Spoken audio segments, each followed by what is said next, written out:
Okay, so let me just get up my slides real quick.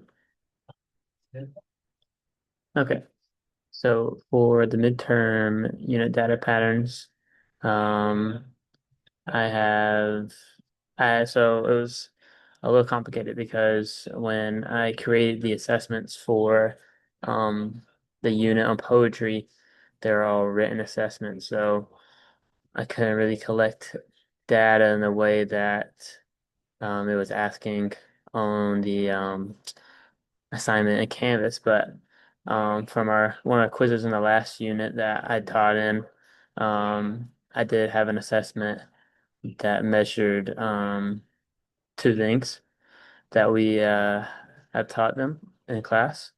So so here we use Google Forms in our school. We're a Google school, and then they're automatically converted into Google Sheets, the scores and everything. So you can see the color coded here, the sex of the students, and then student one, student two, obviously taking away their names, and then the scores here, and then a little bit about the student. So on the side here, you can see the question, each question, and their answers, and how many points they got. So, this, for example, these two students got 0 points out of four possible points on the question.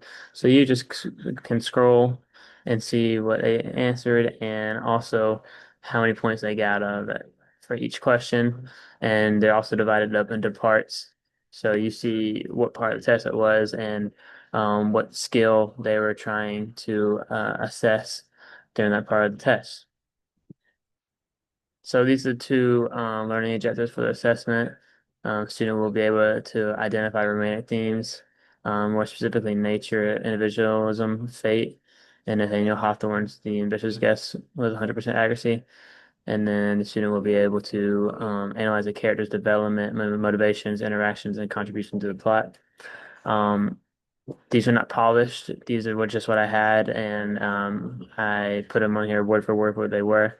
But I would polish them now, learning more about how to word our objectives.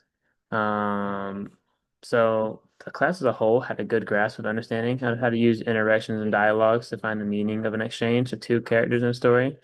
So right here, it goes to this objective, interactions and contribution to the plot. And then the first 10 to 15 questions of the story, this is what they were asked to do in the Google form quiz. The kind of questions that were in the 10 to 15 first 10 to 15 questions of the story, excuse me. So just looking at the data from those questions, most students got full points given for these questions. If they didn't, they got 1 point taken off for not selecting all answers that applied. There were a few that got 0 points out of four, but that was a very small amount of students. Looking at the data, the last part of the assessment was focusing on students to identify and analyze the characters' motivations of the story that we have already read. So they seem to get mostly 2 out of 4 possible points on these questions, which is 50%. So that is definitely not a target percentage that we want for our students. 50% is failing, right? And so what is it that I'm doing as a teacher that's not communicating these objectives to them? So that's a good thing to reflect on and see how we can do better. Um, so work sample patterns. I'll go after I share these and I'll show you the work samples as well. You know, for student number one did really well using context and dialogue to find the motivations of individual characters in the stories. And this goes along with the objective of analyzing characters' development through motivations, interactions, and contributions to the plot. However, they did seem to struggle with identifying the romantic themes, such as nature in the story, which is the objective identifying romantic themes, such as nature, individual, and fate, and Nathaniel Hawthorne's The Invention of Guess. We covered this in class for multiple days, so it's definitely a question again to be asked of myself as a teacher as why it wasn't communicated effectively enough to the student. For student number two, um, they did well with different types of romantic themes. However, they did struggle with being able to understand characters motivations and aspirations within a story, which is tied within the romantic theme of fate. The student seemed to struggle with this theme when I was instructing it. So did I myself do enough to support him then?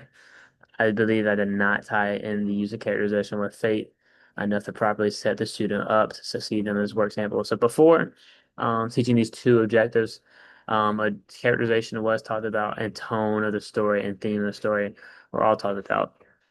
I do not think for this particular student, I do not think I tied that into the previous um, knowledge of the student. And I think that's why they struggled. Um, Student three was another student that identified the romantic themes quite well, but they struggled reading to the dialogue within the story to see what the character's ambition is or their motivation. So again, they did quite well with their romantic themes, identifying those, but they struggled. This is kind of the flip side of, I believe, the student one, the struggle to read into dialogue and context and see what the character's ambition is or their motivation. So, what feedback could I provide to the whole class? So overall, the class demonstrated a strong understanding of how interactions and dialogue reveal meaning between two characters. Most of them were able to correctly interpret how two characters' words, tones, and actions helped them shape the story. However, I would hit on some points that they got marked wrong simply due to not selecting all that apply. Does point to the fact they may have gotten the main objective of these lessons in this unit, but they picked the first one or two that sounded right. So without carefully reading through each one, of course they're going to get some wrong because they're not selecting all that apply. So my main form of feedback for the whole class would be to slow down when selecting the answer choices and choose all that apply as correct. Um, for student one, I would say something like, you did an excellent job analyzing characters, motivations, and the ambitious guess. You struggled in identifying romantic themes in a story a bit, though, particularly the theme of nature in a story. You understood what happened in the story, but misunderstood the use of nature from Hawthorne as a theme. Remember, in romantic literature, nature is often highlighted as being powerful and beyond any human understanding or control. For student number two, I'd say you did a great job at identifying romantic themes in the story. You had more difficulty analyzing different exchanges in the context of the story to determine the different motivations of characters in the story. You showed you understood what was going on, but didn't know why it was going on. I will provide you a graphic organizer that will help you determine the character's motivations by looking at the characterization given by the author. This will help you analyze these interactions more closely by looking at tone and theme of the story throughout the specific characters. For student number three, I would say you did an excellent job at identifying the romantic theme in The Ambitious Guest. You clearly understood how Hawthorne uses nature, individualism, and fate to express. So from verse 12. Yes, sir. And fate to express key romantic ideas throughout the story. Your answers showed that you can recognize the larger thematic elements and connect them to the author's purpose. Where you need more support is in analyzing characters' ambitions and motivations. It seems that you can recognize what happens in the story, but sometimes miss why characters act or speak the way they do. In small groups, we'll go over different dialogues and stories and how these interactions tie to the theme, like the ones we have been discussing in class. We will also do a character motivation chart so you can look at characters more closely to identify their motivations via their dialogue and interactions. So, next steps. Based on analysis of student learning, the next steps or instruction will focus on strengthening students' ability to connect characterization and theme, particularly how a character's motivations, dialogue, and actions reveal larger romantic ideas such as fate, nature, and individualism. While most students demonstrated a strong understanding of identifying romantic themes, several struggled to interpret dialogue and determine how a character's ambition or motivation contributes to those themes. Therefore, instruction will empathize text-based evidence and inferential thinking through guided reading and scaffolded analysis activities.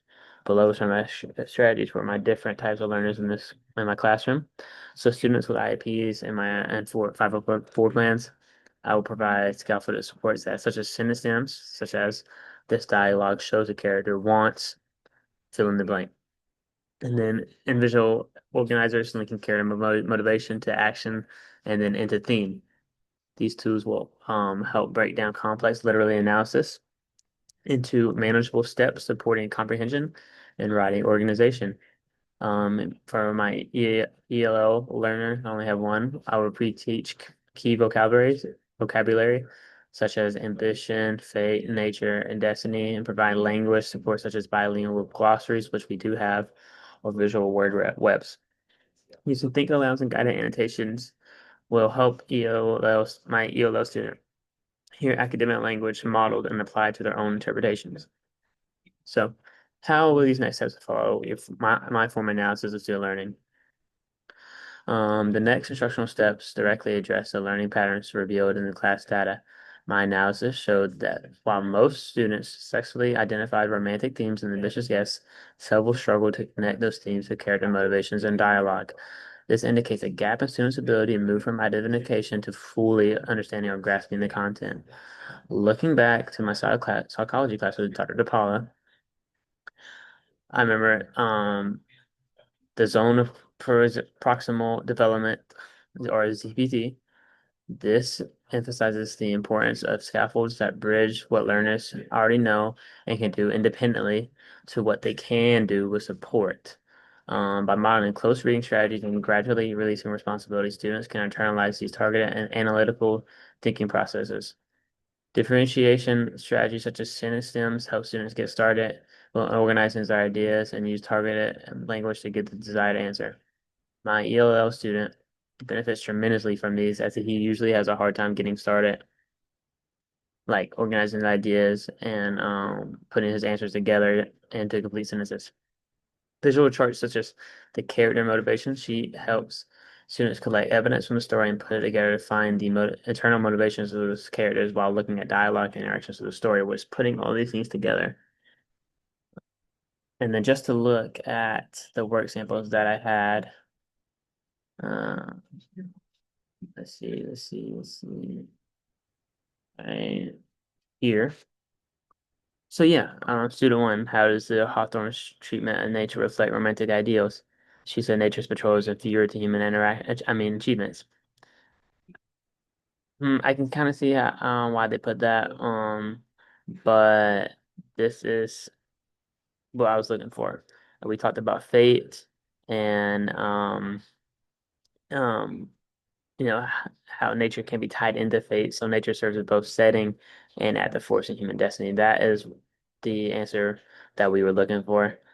Um, again, this is the feedback that we chose for that, and that was on the slide. Student two, this is indirect characterization. Man of the house speaks, um, of how a slate gravestone would suit him as well as a marble one. What point was Hawthorne trying to illustrate this point of the story?